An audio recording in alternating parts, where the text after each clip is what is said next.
हर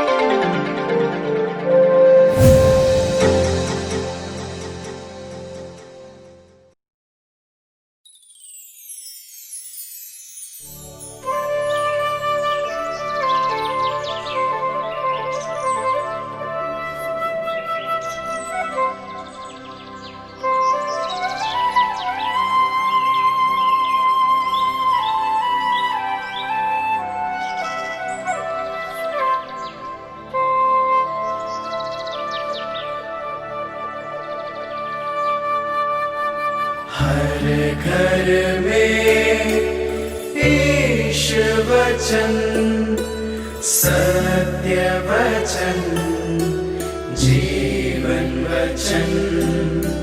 हर घर में ईश वचन, हर घर में ईश वचन।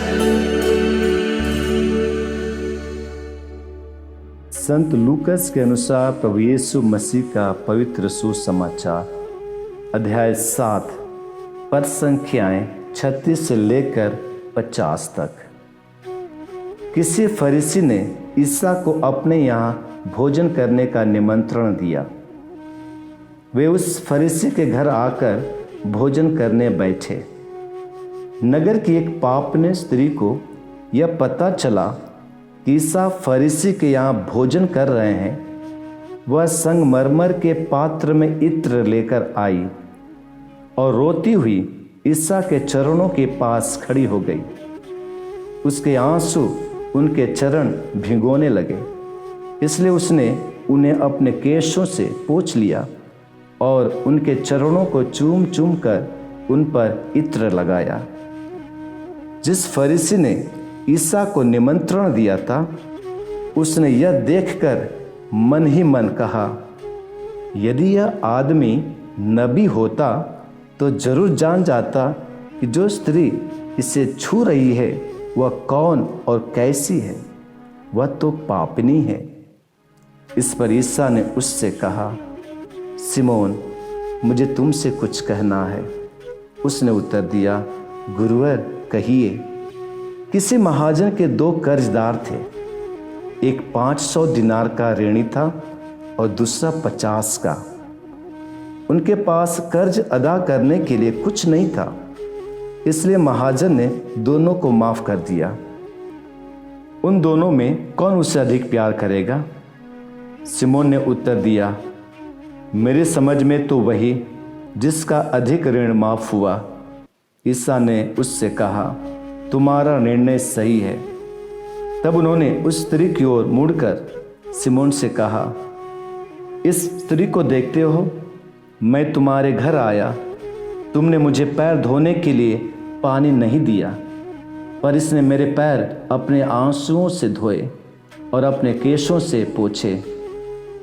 तुमने मेरा चुंबन नहीं किया, परंतु यह जब से भीतर आई है मेरे पैर चूमती रही है। तुमने मेरे सिर में तेल नहीं लगाया, पर इसने मेरे पैरों पर इत्र लगाया है। इसलिए मैं तुमसे कहता हूँ, इसके बहुत से पाप क्षमा हो गए हैं, क्योंकि इसने बहुत प्यार दिखाया है। पर जिसे कम क्षमा किया गया वह कम प्यार दिखाता है। तब ईसा ने उस स्त्री से कहा, तुम्हारे पाप क्षमा हो गए हैं। साथ भोजन करने वाले मन ही मन कहने लगे, यह कौन है जो पापों को भी क्षमा करता है? पर ईसा ने उस स्त्री से कहा, तुम्हारे विश्वास ने तुम्हारा उद्धार किया है, शांति प्राप्त कर जाओ। यह प्रभु का दिव्य सुसमाचार है। प्यारे भाइयों और बहनों, आज के सुसमाचार में प्रभु यीशु पापनी स्त्री के पापों को क्षमा कर उसे पाप से मुक्त कर देते हैं। समाज में यदि कोई गलत कार्य करता है तो लोग उस व्यक्ति को गंदी निगाहों से देखते हैं। भले ही उनका पाप उस व्यक्ति से कई गुना बड़ा क्यों न हो, लेकिन वे अपने पापों को छुपाते हैं और दूसरों पर दोष लगाना उन्हें अच्छा लगता है। ऐसे व्यक्तियों को प्रभु यीशु मसीह कहते हैं, पाप से घृणा करो पापी से नहीं। प्रभु आज के सुसमाचार में पापनी स्त्री के पापों को क्षमा कर देते हैं, क्योंकि वह स्त्री प्रभु के पास आकर अपने किए हुए पापों पर पछताप करती हुई प्रभु के चरणों को अपने आंसुओं से भिगोती और उन्हें पोंछती है। वह पापनी स्त्री अपने पापों को याद करती है। वह एक नए प्राणी बनना चाहती है, एक नया जीवन शुरुआत करना चाहती है। वह अपने जीवन में नयापन लाना चाहती है।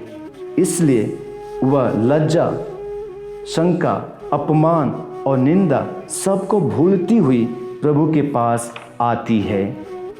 प्यारे भाइयों और बहनों, यदि हम चाहते हैं कि हमारा पाप भी माफ़ हो जाए, यदि हम चाहते हैं कि हम भी एक नया जीवन शुरू करें, और यदि हम चाहते हैं कि हम भी पूर्ण रूप से शुद्ध हो जाए, तो हमें भी प्रभु यीशु के पास आना पड़ेगा।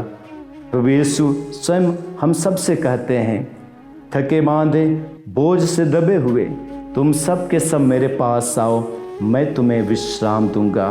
तो आइए हम सब मिलकर प्रभु यीशु के पास आए और अपने पापों पर पछताप करें, जिससे हम पुनः क्रिस्त में एक नई प्राणी बन जाए।